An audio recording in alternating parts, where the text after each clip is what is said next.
Hey, what's going on, everybody? I am Shayla Jade. This is Chocolate Cake 101. It's been a while. I guess I'm still alive.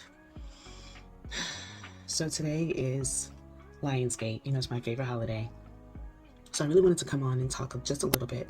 I said this is impromptu, obviously, and I'm filming from my phone. My laptop isn't near me. But I wanted to do a quick conversation because Lionsgate has always scared me. Well, for the past 5 years. My very first understanding of Lionsgate was 2020. Life was just bliss, and all of a sudden I started breaking glass. My windshield, my favorite glasses. I would light a candle in ritual and it would burst, literally shattered glass. And I didn't know what was going on, and I started really just panicking. And ever since then, every Lionsgate, starting in like July to September, I'm scared, I'm nervous, I'm thinking there's a tower coming, my world's gonna fall apart. And this Lionsgate, that was right on time.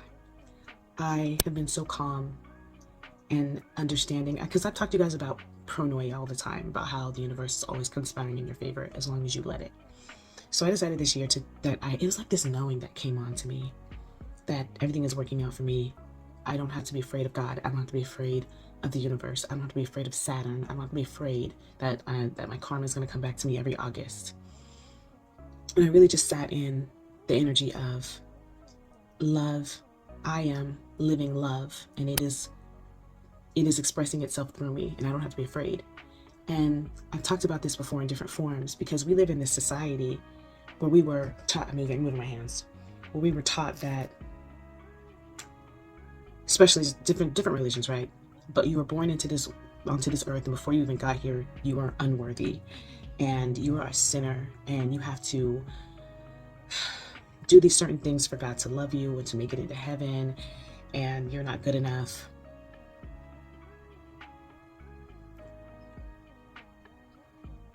And you're not going to know if what you did was enough until judgment.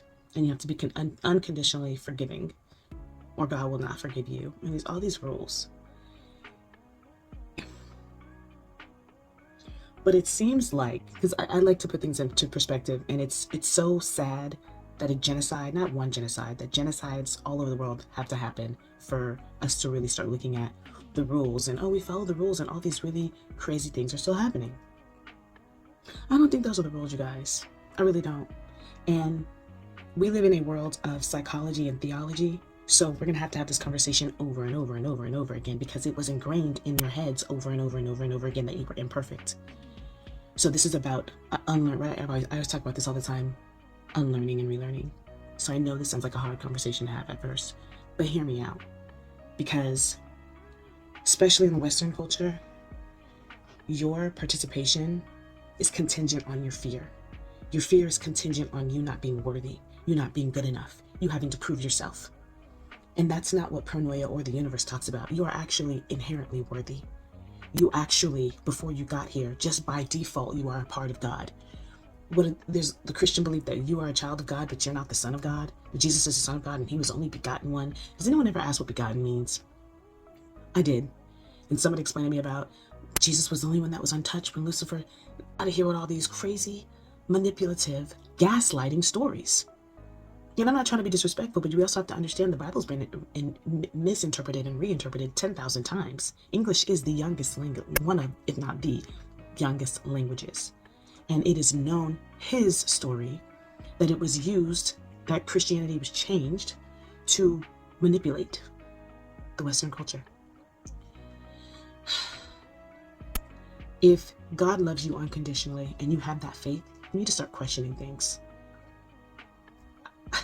I got permission to question God back in 2014. I was very upset with him because I had just gotten baptized, and I was very upset.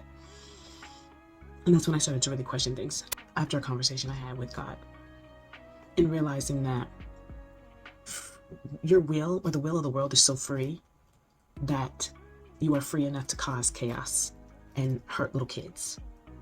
There's a reason for that, and I will go on to that later, because I actually do want to talk more about that. Not because it's okay, but because people want to understand why. And when you understand why, you can understand more options of what can keep you and yours safe. So we will talk more about that later, but I just want to put in your head that there is a lot of gaslighting. There's so much gaslighting in religion. And I'm not telling you to not be religious. I'm not telling you that your religion is wrong, but I am telling you that a lot of people have put their hands, their minds, and their intentions on your belief with God. Whenever a country wants to take over a people, the first thing they do is send in their evangelists, because they feel like if I can get your mind first, your body's easy. So I really want us as a people, and like I said, it sucks that bad things have to happen, but it has to get so bad that we start to be like, hey, maybe I'm being manipulated. Sometimes you have to hit rock bottom. But I am glad that we as a people are starting to look around and be like, yo, things are so messed up, and maybe we had this wrong. Maybe we need to look at this a different way. Maybe I'm not taking advantage of my birthright, and we're not. There's so much of us that we are missing out on, and there's so much power that we're missing out on because we're too busy trying to get into heaven. When baby girl, baby boy, you were never kicked out of heaven. Again, it's free will, and it's for another conversation. My intentions for Chocolate Cake 101 was never to be about cultural issues, but I keep finding myself talking about cultural issues a lot more. And I had to come to the conclusion that I'm talking about cultural issues because we are being thrown division through gender, through race, through age, through class, through topics to keep us divided on purpose. And it is so genius. I'm not gonna lie, it's genius. If somebody, and then we as people, we feed on it on purpose and create content that matches the energy of what we don't want. If we don't have people talking about these issues, we're just going to go lower and lower as a people, the different cultures and all of us as one people. There's a lot going on. Did y'all hear about, everybody keeps saying, did you hear aliens are supposed to be here in November? I'm like, man, aliens are already here, man. And this sounds like some propaganda, and I'm not saying it's not real, but I wish somebody would tell me, hey, the government said aliens are going to be here on November 5th. Like, it just sounds stupid. And that's a whole other video because I do want to talk about AI as God. But I really wanted to talk about that today because I've really gotten out of the energy of being afraid of God, or being afraid that I'm upsetting God, or afraid that I'm not going to make it into heaven. It took me so long to get out of that energy, to think that, oh, I'm not, if I have to do this right. Very superstitious. It took me so long because we are so used to doing things a certain way because we're told to, because that's what our parents did and their parents did and their parents did, and that's what the rest of the world is doing. But we are really just being ruled by fear. I gotta go do my hair. It's been real, you guys. Thank you for watching. This is just the beginning of the conversation. I just want people to start to understand that. I've been saying this for a while, but start looking at some of these things, because I promise you, if religion were a man, we'd be telling our homegirls that they're being gaslit and manipulated and to run. And it's not that religion's bad. It's that there have been people that it's been manipulated. And there's more to it than just understanding that. There's a whole history of manipulation with education and with religion. So now that you understand that, start looking in ways that it's manipulation, and start thinking about, well, what is the truth? If God is unconditionally loving, that means there are no conditions to his love, to her love. There's no conditions. Well, then why are all these bad things happening? Well, maybe, what's that saying? If you don't run your subconscious mind, someone else will run it for you. Maybe there are some other things going on in this world. Thank you for listening. I know this was an impromptu video. I'm so happy that we're starting to think. I feel like everyone's like just waking up. Wake up.